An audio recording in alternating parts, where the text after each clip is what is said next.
The views and opinions expressed here on Wrestling Winedown are those of the host and do not necessarily reflect the official policy or position of any other agency, organization, employer, or company. What's up, guys? It's Lo, and you are tuned in to Wrestling Winedown, a female-founded and hosted podcast dedicated to professional wrestling and our favorite adult beverage. We are back with our latest installment of our series, The Life of a Wrestling Fan. This series is all about amazing individuals with awesome careers who also happen to be professional wrestling fans. On this episode, I am joined by Sam Teplitz. When Sam is not enjoying wrestling, you can find her as an entertainment costuming dresser at the happiest place on earth, Disneyland in Anaheim, California. Sam is spilling the wine on her love of professional wrestling, including who she enjoys watching in mainstream companies as well as the independent circuit. We'll also be chatting about Sam's educational background in theater and how it led her to the House of Mouse. We'll be talking about how she landed her position at Disneyland, as well as if she encounters wrestling fans in the parks, as well as if there are a lot of cast members at Disneyland who enjoy professional wrestling. Sam is also spilling the wine on some of the amazing experiences she's had at Disneyland during her 11-year tenure there. So, as I always say, grab your favorite glass of bubbly. We're going in for the 3 count.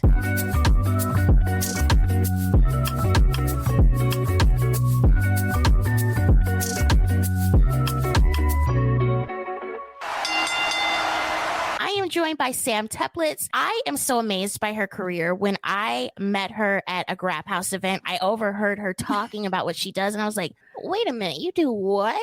But we're going to get into it. Thank you, Sam, for joining me. How are you? I'm good. I just, speaking of my job, about 2 weeks ago, I just opened a new parade at Disneyland, and I'm ready to be done with opening things for a little bit.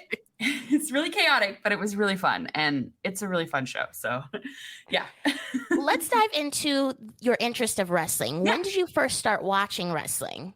So I originally started watching wrestling as a kid because I'm in my 30s, so I'm a child of the Attitude Era, and I was really drawn in by Mick Foley. Mick Foley has been my favorite wrestler forever. I felt like he was so unhinged and like having a good time. And then it was Edge, and it was like Edge and Christian and all of that, and Lita. And I was really drawn in by that as a kid. And then, I hit high school, and like, I think everyone in like the 2007 to 13 era was struggling with watching the WWE. It was a very hard time. I mean, some people loved it, but it wasn't for me. So I just stopped watching, and I got back into it because my best friend at work, actually, he was like, hey, do you want to watch the Royal Rumble? And I was like, you watch wrestling?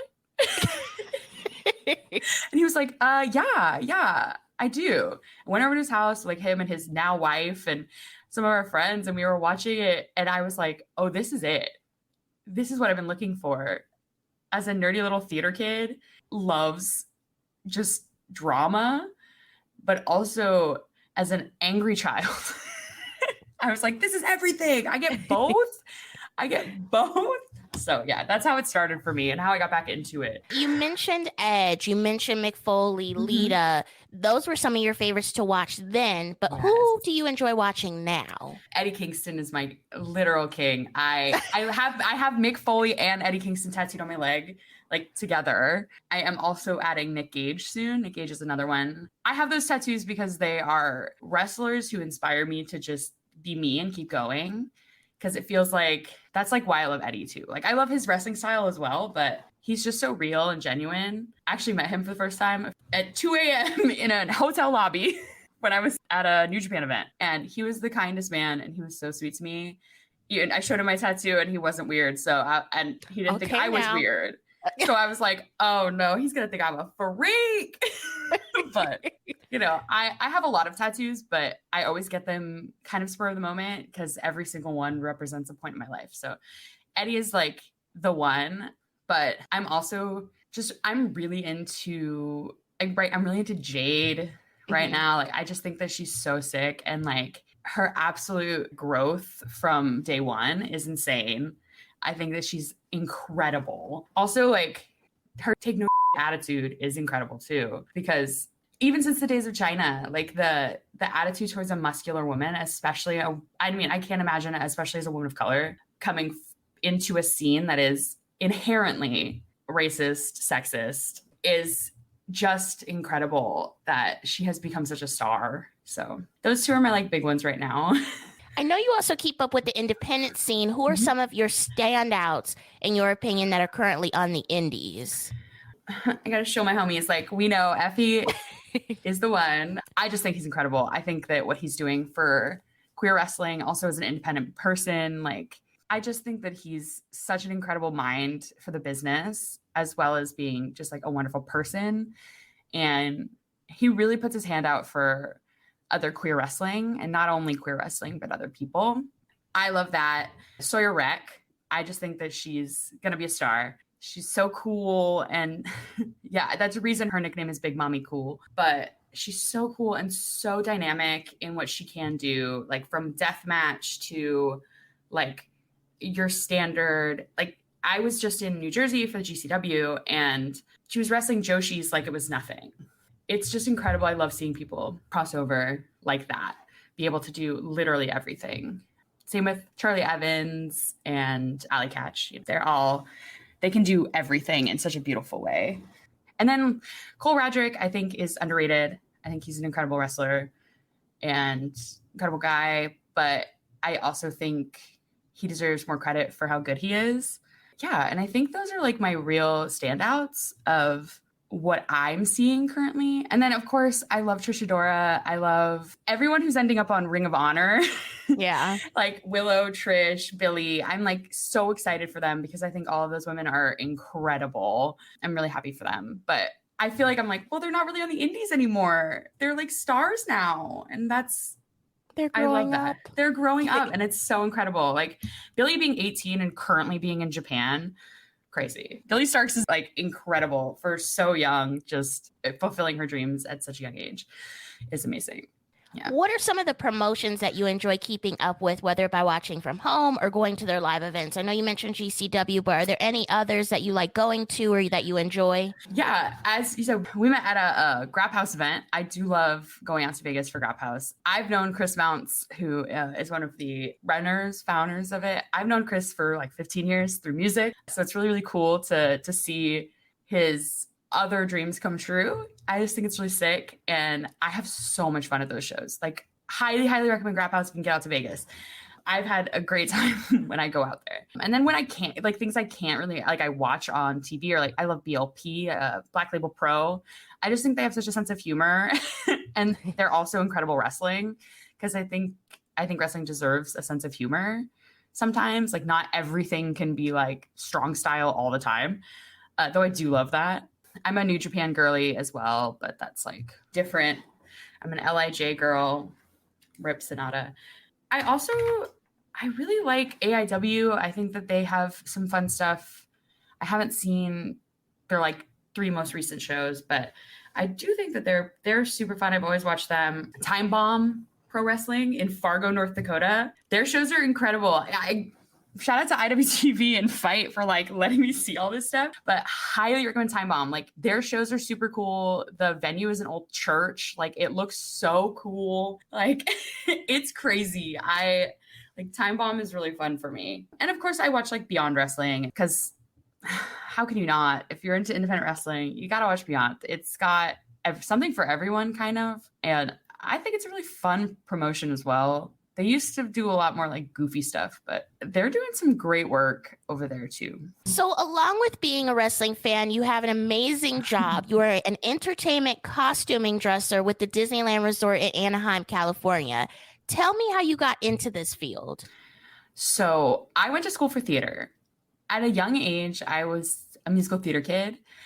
I was a singer. I thought I was going to be a star.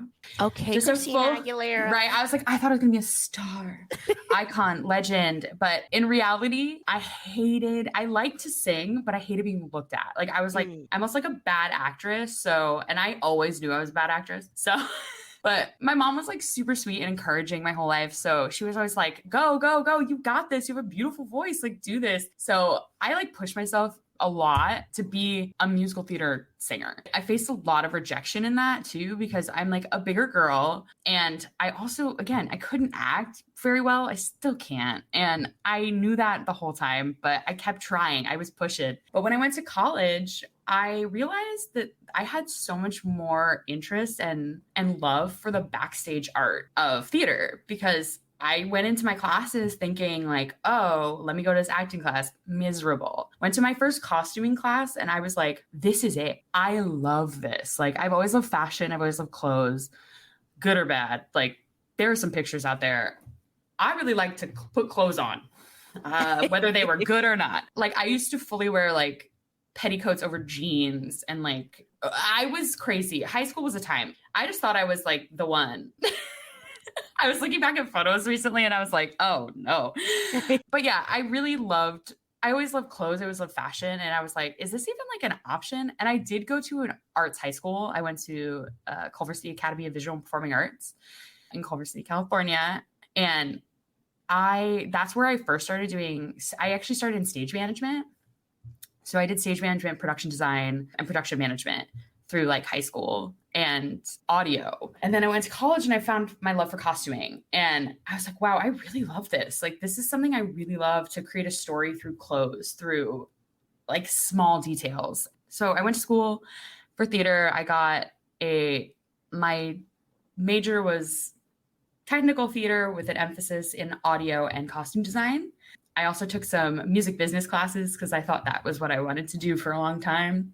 I grew up in music as well. I grew up with touring bands and selling merch and being very much a music girly in the pop punk scene mostly, and hardcore. So I was like, maybe that's what I'll do.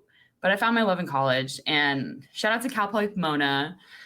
No one thinks of them as like a theater school, but my department was so small and gave me a lot of opportunity to learn and like to really hone my talent. But when I graduated, I didn't know what I wanted to do. So I like worked at a pizza place for a while. I didn't see opportunity to be a designer, a costume designer, or what I later found out was a dresser, which is what I really wanted to do, is like live show dresser, because I liked the chaos of working in a live environment. That's kind of what I missed, being a designer, like working from a remote location, handing it off to someone and being like, okay, hope it looks good. It was that part I don't think was for me. I need to be like in the thick of it to like be satisfied with my work. So I actually applied to Disney to sell churros because I was working in food. And I was like, look, I just want a fun job. Like, I just want to, if I'm yes. This is like a great story. So I applied as outdoor vending, which is like churros and ice cream and stuff. Yeah. Because I was like, I'm tired of working in this pizza place. And if I'm going to work in food, I might as well have a good time. Like, I might as well work at Disneyland if I'm going to be doing it. I go into my interview and this man looks at my resume and he's like, you went to school for theater. And I was like, yeah. And he was like, why do you want to work in outdoor vending? And I was like, well, it was open. And I just, I've been working in food for like 3 years. And I thought if I was going to work in food, I might as well do it at Disneyland.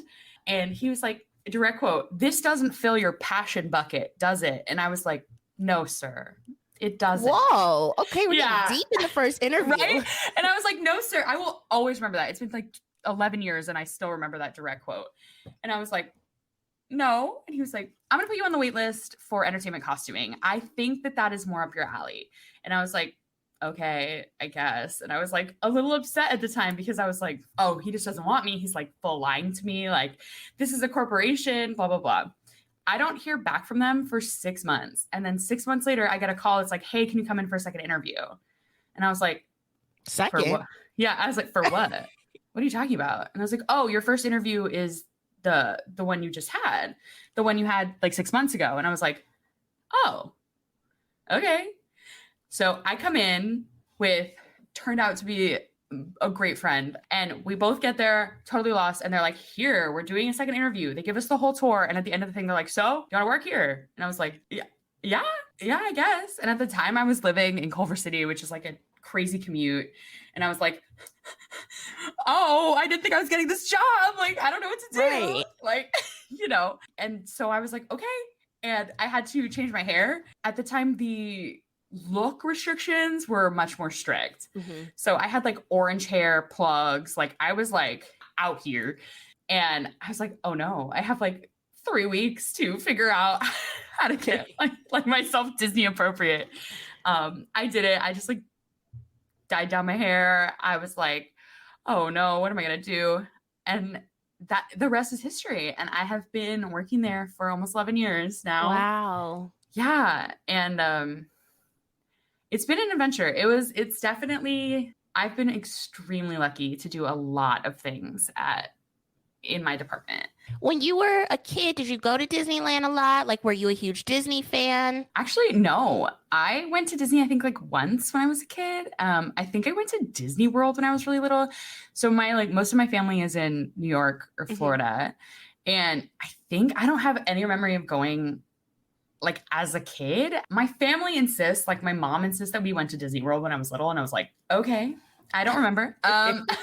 But I wasn't. I think the first time I went to Disneyland that I can remember was in high school. And like, I'm sure I went as a kid because I like remember stuff, but the like real one, I was like in high school when I went for the first time and I loved it, but I'm not like I wouldn't say I'm like a Disney person. I'm not, it's not something that I was ever like super into. I actually like the reason I just applied it, but the first time I applied, like I was just like, I mean, if I'm going to do it, I might as well be fun. But honestly, now as like a dresser, I like it because it's a solid gig in a very competitive field. So like being a dresser, like a theatrical dresser is like in LA at least is like 15 jobs with 300 people essentially fighting for theatrical dresser positions. And this gives me the opportunity to do what I love consistently without having to like freelance and be right. like struggling to do that. But yeah, I wasn't really a Disney kid, but I like even at 19 when I went, like, cause in college I went, the Cal Poly Pomona to Disneyland pipeline, Disneyland employee pipeline is strong. So a lot of people work there all the way from like Blue Skies. So there's people who were in my department before me who are like Blue Sky, Imagineer design people to like people who like me in my department. What is a Blue Sky? So Blue Sky is the highest level of essentially idea people.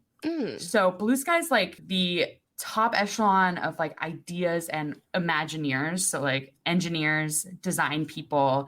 It's like the Roman Reigns of Disneyland. Yes, absolutely. Okay. So those are people, they call it Blue Sky because it's blue sky thinking. So it's like concepts, ideas. It's not like, you're not drawing out in Vectorworks like, this is how we're going to do the ride. It's like, what if we did this? And that's like big time. I simply do not know how one would even get there kind of idea making people. But there is actually 2 people who went to Cal Poly Pomona who are in that level of idea people. And then there's like people all the way down to like foods and me and like all of that. I don't know why the Cal Poly Pomona to Disneyland pipeline is strong, but it sure is. Yeah, but I went in college and I think when I was like 19 and I had a moment where I was like, oh, there's like kind of magic here. I like see it a little bit. Well, did you ever have an idea maybe going to like doing the Disney internship? I know a lot of people love to apply for that and they go and they do it. Did you apply for that at all or no? I didn't. So because I genuinely, coming out of college, I thought I was going to work in audio. Like I thought I was going to be an audio designer. I thought I was going to do live mixing. But then I started to do that and I was like, I don't think I like this that much. Like I was like, I don't think like this is. And on the side, I started to like design and do like theater productions in little warehouses and like do all this stuff. And I was like, oh, this is actually what I love. But and then in my brain told me there's no opportunity for this. This doesn't exist. Because like I would look into it and every job was like taken by someone with like 10 years experience, like all this. And I was like, this isn't an option. And then by the time I realized that those internships existed, I was already like employed, had bills, had like, you know, I was like, I'm a full adult with bills and I was like, ooh, I can't like take the cut of like an internship. I wish I had known straight out of college because I think I would have done that. Yeah. But because I was like so unaware and like I was not in the Disney World at all. I kind of wish I was, because like that would have been a very different path for me. But I've had a great time and I've had great opportunities in my time. Not that there haven't been ups and downs, but yeah, like even last summer I reopened Fantasmic, which is our nighttime spectacular show. And I was very grateful to do that because it's my favorite show. I worked on it back in the day when I was young and nubile. And I was very excited to reopen it. And I blew my knee out on day 2. We were open on the show. Yeah. So at work? At work, yes. Yes. I was on a pirate ship. Oh, wow. At least you have an exciting story. Right? You know, I wish the story were more exciting. It literally blew out my knee crossing my legs. This is a great story. It relates to wrestling, actually. I tore my LCL in my left knee in a Nick Gage mosh pit, a Nick Gage entrance pit in Vegas, actually, about 2 years ago. What? Yeah, I tore my LCL. I had no idea. I did not know. I was like, wow, my knee kind of hurts. Crazy. And then I went and got imaging and they were like, oh, you like fully have a grade 1 tear in your LCL. How did that happen? And I was like, oh, I don't know. But yeah, it was fully like my knee just like got twisted in a Nick Gage mosh pit, tore my LCL. Holy It's a crazy story. I was like, wow, this is lame. And then my knee was I guess my right knee was compensating. But yeah, so I went to go cross my legs because we have to hide on the pirate ship. And I went to cross my legs and my knee just busted. I was on medical leave for 4 months. So it's been an up and down. And it's actually been really interesting because I now have a permanent disability. My right knee will never be the same. And so working at Disney with a disability is very interesting. I am navigating a whole new system and what I can and can't do at my job. It's been a very fascinating year for me. I've still been given opportunities that I'm very grateful for. So like opening our Magic Happens parade. Now that you've been a cast member for 11 years, what have been some of your favorite memories that you can share? You mentioned a couple just now, but are there any more that stand out to you? Oh, I worked on Aladdin and Musical Spectacular, which was our Broadway style show at the Hyperion Theater at California Adventure. I worked there for 6 years and it was such a wonderful opportunity. And it is my favorite thing that I have done through Disney. And I had such a wonderful time there. And it is such an iconic part of like California Adventure history. So it's really cool to have gotten to do that. Also, I worked on Fantasmic 1.0. So the original Fantasmic show. I was able to close both of those shows. That was also a really, really cool opportunity. I opened the Paint the Night Parade. That was very cool as well, because that was the first of its kind in the United States to get to do a night parade with that level of technology. And I've been very, very fortunate to work in a lot of technology within the company, get to use my tech background in a way I never expected. I can't go into like a lot of details because Disney is very secretive. I've really been able to use my tech background in a way that I never expected. Those moments and those opportunities have been really cool. You know, I've gotten to open a ton of things and to like, I got to open our Batu, our Star Wars land. I got to be there for our like media events with like Harrison Ford and Mark Hamill. Like that was really cool. I'm a big Star Wars nerd. I have a Han Solo blaster on my wrist tattooed. Big Star Wars nerd. I got to open our Avengers campus, working with our Doctor Strange show, which was really cool. I've gotten to work on the new technology we were using in that. I've just gotten a lot of opportunities to open and do a lot of things. I'm not currently a lead or a trainer anywhere, right? This is all based on my skill. And I find that it's really cool. It's very humbling to have people want me to open things and be a part of things based on my skill and my opportunity. So I've had a lot of great moments, a lot of great things. Weirdly, I've like not had cool celebrity interactions that other people have. One time I saw Dick Van Dyke backstage. That was cool. He's really old, but really sweet.